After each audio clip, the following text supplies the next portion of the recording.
COCA model of personal resiliency. C stands for confidence.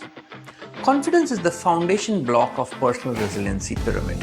The reason I call this as the core foundation block is because if one shies away from a situation or approaches half-heartedly, the resultant experience will either be subpar or one may never get the individual to experience the next two phases, and ultimately the potential that each new experience or an unfavorable situation has within itself will never be experienced.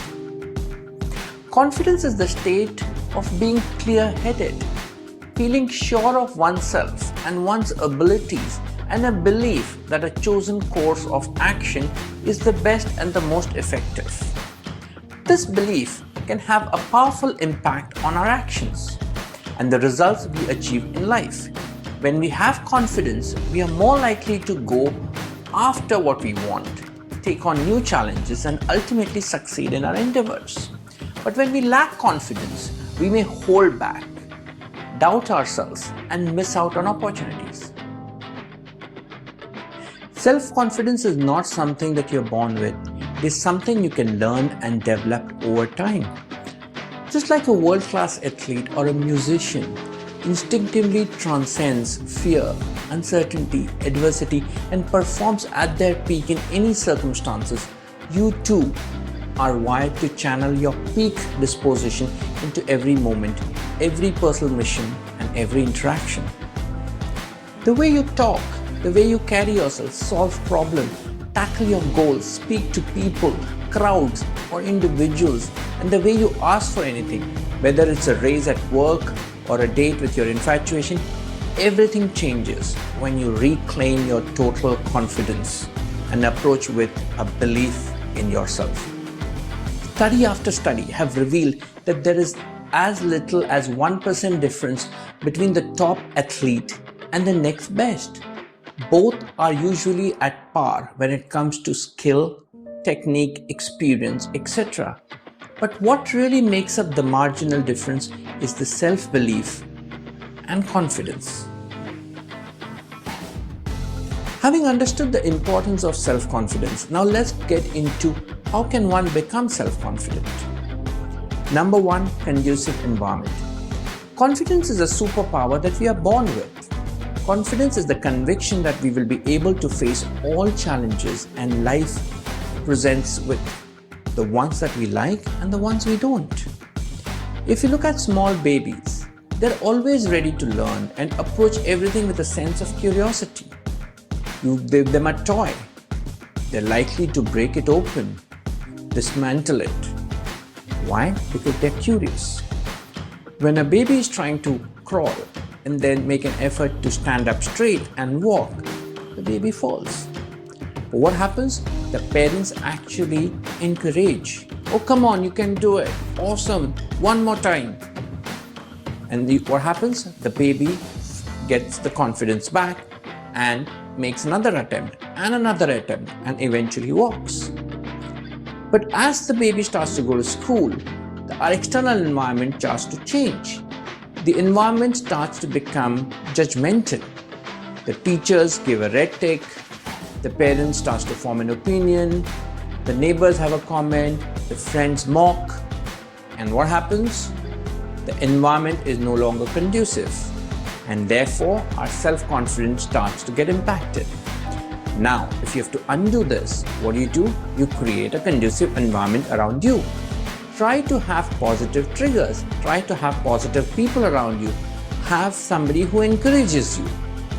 Start to create a distance from those people that are actually pulling you down. Ask, do you really need these people? Start to question, do you really need to trust everything they say? And try to reclaim your right to have a conducive environment, and you will start to see the difference in your confidence level. Second, being authentic self. In my view, this is a very important component of building self-confidence, as continuously pretending to be someone or something that you're not is going to contribute to lack of confidence in the long run. One of the key tenets of neuro-linguistic programming is the idea of congruence. alignment between one's beliefs, value systems, actions, behaviors, and communication. Continuously pretending to something that you are not is just going to contribute to your lack of self-confidence and self-worth. After all, if you're going to spend all your time pretending to be someone else, you must be pretty uncomfortable with who you really are. And that's the starting point of starting to lose self-confidence. This leads me to introduce to the need for being honest to oneself or being authentic self in every situation. Underneath the layers of our ego, which usually manifests as our values or beliefs, lies our authentic self. To be authentic in every situation, one should avoid getting into the trap of fake it till you make it and letting off the fear of being an average. Let's look at these two concepts in a little bit more detail. The phrase fake it till you make it can be seen as a motivational mantra to help individuals push beyond their comfort levels and develop new skills. It has the potential to encourage individuals to take on challenges that they may entirely not be prepared for, fostering personal growth and resiliency. However, there's a point beyond which this starts to become counterproductive, and many individuals who are caught into this trap don't realize when that line is crossed. Faking mentality can also contribute to imposter syndrome, where individuals doubt their ability and fear being exposed as fraud, leading to stress, anxiety, and obviously lower self-confidence. From suppressing their true feelings and emotions at work, in personal life, etc. Research has shown that this can lead to burnout, job dissatisfaction, and a lack of genuine relationships in workplace and in personal life too. Faking phrase implies focus on end goal and achievement. This, in many instances, blinds the individual on the journey and growth opportunity along the way before the final goal is reached. This way, the destination is being narrowed down to just the goal which is defined in the outcome, but in the process, not necessarily enjoying the journey along. Fear of being average. Fear of being average, often driven by the need to feel important or recognized. It is the desire to see oneself better than the average or the norm. The anxiety stems from the worry that living an ordinary life means you're missing out something big in life. This too often then gets an individual to start deviating from their authentic self. It then encourages the individual to go down the path of pretending to be what they are not, just similar to the previous one. This too, the trap beyond a point, is no longer a motivation, but a stress-adding behavior. That is more like a quicksand, where it's easy to get in, but then hard to come out. Those who live under the fear of being average confuse confidence with arrogance or bashness.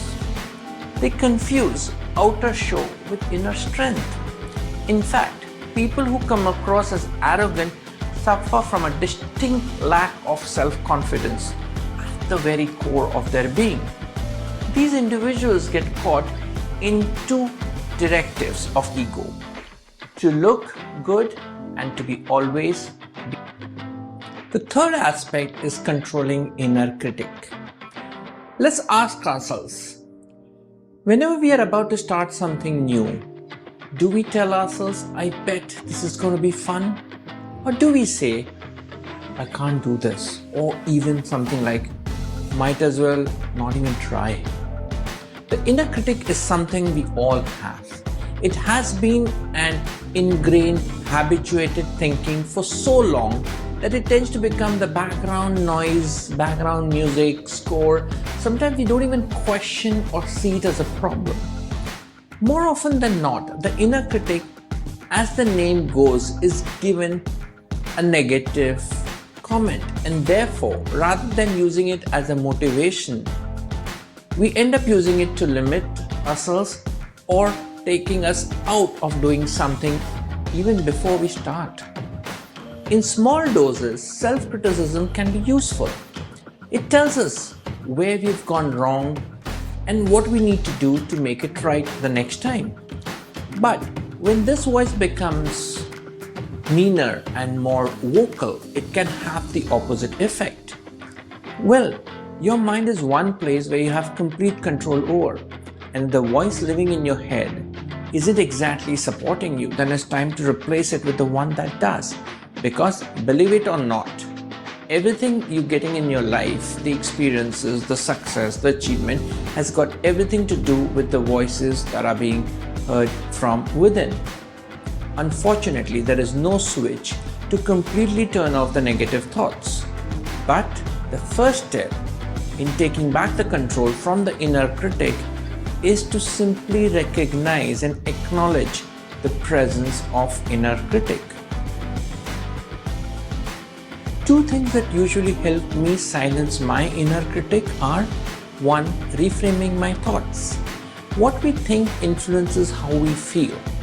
And so if you act on reframing your critical thoughts with compassionate and validating thoughts that are positive, it does make a difference.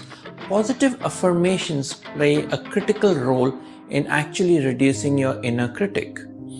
And second, and most important aspect is stop comparing yourself to others.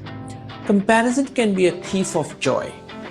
Comparing yourself to others discounts all of the humanness, effort, strength, and wins. You're also likely to comparing your inside to others outside. If you're telling yourself wonderful things from outside while your inner voice is telling you it's all not worthy and useless, your internal dialogue is going to win every time.